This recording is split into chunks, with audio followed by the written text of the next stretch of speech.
Hey, I'm Jason Stewart, and I'm here headlining the Laugh Factory in Las Vegas. First, what I'm up to, I have a film coming out called Hush Up, Sweet Charlotte with Varla Jean Merman and John Waters' icon, Mink Stole, which is really exciting.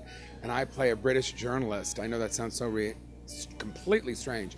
And I talk like this, and I'm very special. I'm somewhere between Judi Dench and Anthony Hopkins. Out in 2016 called The Birth of a Nation, which is about black abolitionist Nat Turner starring Nate Parker and Armie Hammer and Gabrielle Union. And I actually play, yes, listen to this, a white heterosexual Christian plantation owner in 1831. I'm an openly gay comic who has done mostly comedy and film. So I talk like this, and it's hard times for small farmers like you and myself. And my beard has sort of stayed over, but the one in the movie was so long it was like a sweater. It was like wrapped around my face. It was crazy. I'm always happy. I'm only 4 hours away, and I can drive because I have a Prius.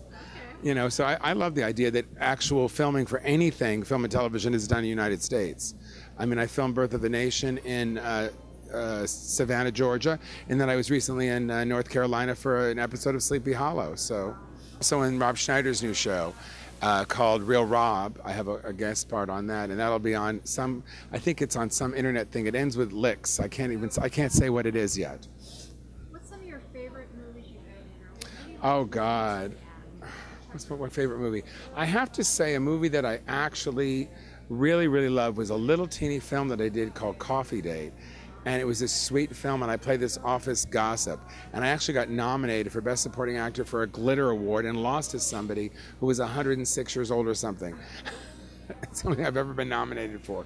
So I'm so happy. What did you like about that movie? I loved it because it was a little movie that could. I never knew. I thought it was going to be just a little teeny movie. The show will be fun. It'll be outrageous. I love to talk to the audience. I sing. I dance.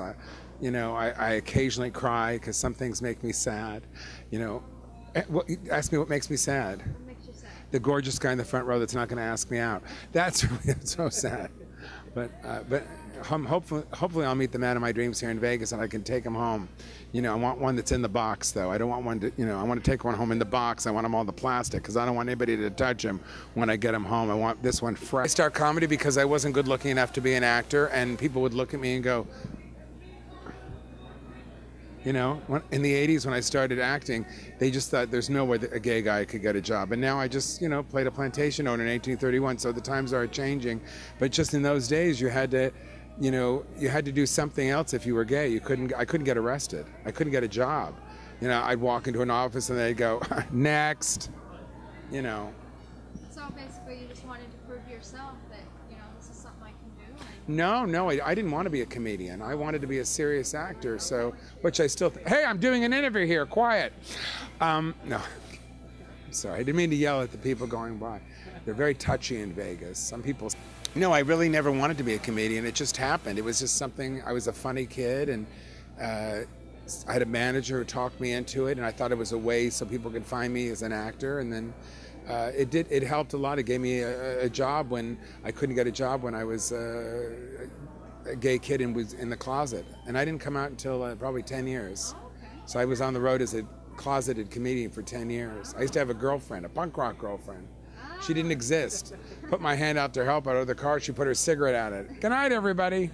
I always say that somebody who wants to be an actor or comedian and they want to be in show business, I always think to myself, people always see what's in front of the camera. They don't see everything else. There's the interviewer, there's the photographer, there's the wardrobe person, there's the writer, the director, the producer, the guy that holds the claps and goes, you know, there's a million jobs in show business. It's not always what's in front. Right.